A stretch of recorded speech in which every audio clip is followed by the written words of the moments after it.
지식탐험대 훈장님 맛밤이란다. 지난 시간에는 신석기 시대 이야기를 했었지. 사람들이 농사를 시작하고 한 곳에 정착해서 살기 시작했던 시대였단다. 오늘은 그 다음 이야기, 청동기 시대와 우리 역사 속 첫나라 고조선의 이야기를 들려주려고 한단다. 청동기 시대가 되면 사람들의 생활은 또 한 번 크게 달라지게 된단다. 이 시기에는 청동으로 만든 도구가 등장하기 시작했어. 대표적인 것이 바로 비파형 동검이란다. 이 동검은 모양이 비파라는 악기와 닮았다고 해서 붙은 이름이야. 또 하나 중요한 유물이 있는데 바로 거친 무늬 거울이란다. 이 거울은 뒷면에 거친 무늬가 새겨져 있는 청동 거울이야. 이런 청동 도구들은 아무나 사용할 수 있는 것이 아니었단다. 청동은 만들기도 어렵고 재료도 귀했기 때문이야. 그래서 이런 청동 도구들은 주로 지배층의 권력을 상징하는 물건으로 사용되었단다. 하지만 실제 생활에서 많이 사용된 도구는 청동보다는 간석기였어. 대표적인 것이 반달 돌칼이란다. 이 도구는 곡식의 이삭을 따는 데 사용된 농기구였단다. 그래서 청동기 시대에는 농경이 더욱 확대되게 되었어.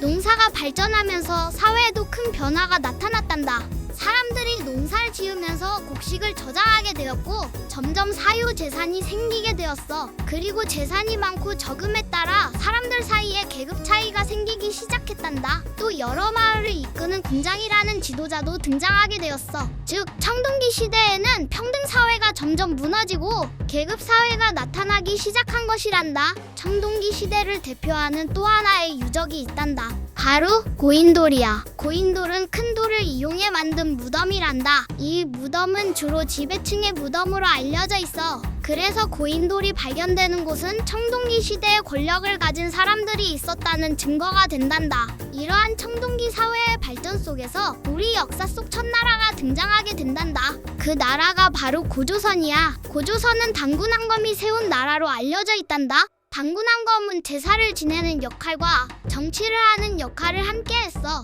이처럼 종교와 정치가 하나로 합쳐진 것을 재정일치라고 부른단다. 고조선은 농경을 중심으로 한 사회였고 점차 국가의 모습을 갖추게 되었단다. 고조선에는 법도 있었단다. 바로 팔조법이야. 이 법은 원래 8가지였지만 현재는 3가지 내용만 전해지고 있단다. 사람을 죽이면 죽음으로 갚아야 했고 남에게 상처를 입히면 곡식으로 배상해야 했으며 도둑질을 하면 노비가 되었다고 전해진단다. 이 법을 통해 우리는 고조선 사회가 사유재산을 중요하게 생각했다는 것과 계급이 존재했다는 것을 알 수 있단다. 시간이 지나면서 고조선에는 새로운 변화가 생기게 된단다. 중국에서 온 위만이라는 사람이 고조선으로 들어오게 되었어. 위만은 점점 힘을 키우다가 결국 왕위를 차지하게 된단다. 이렇게 세워진 나라를 위만 조선이라고 부른단다. 위만 조선은 철기 문화를 적극적으로 받아들이면서 중국과 한반도 사이에서 중개무역을 하며 크게 성장했단다.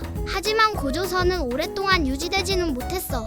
중국의 한나라가 고조선을 공격했기 때문이야. 한나라의 황제인 한무제가 군대를 보내 침략했고 결국 고조선은 기원전 108년에 멸망하게 된단다. 이후 한나라는 한반도 북부 지역에 한 군현을 설치하게 되었단다. 자, 얘들아, 청동기 시대에는 농경이 더욱 발전하고 사유재산이 생기면서 계급과 권력을 가진 사람들이 등장하게 되었단다. 그리고 이러한 변화 속에서 우리 역사 속 첫나라 고조선이 탄생하게 되었지. 다음 시간에는 청동기 시대 이후 더 강력한 무기와 도구가 등장하는 철기 시대, 그리고 여러 나라들이 등장하는 이야기까지 계속 이어서 해보도록 하마. 혹시 오늘 이야기 중에서 궁금한 점이 있다면 댓글로 질문을 남겨주거라.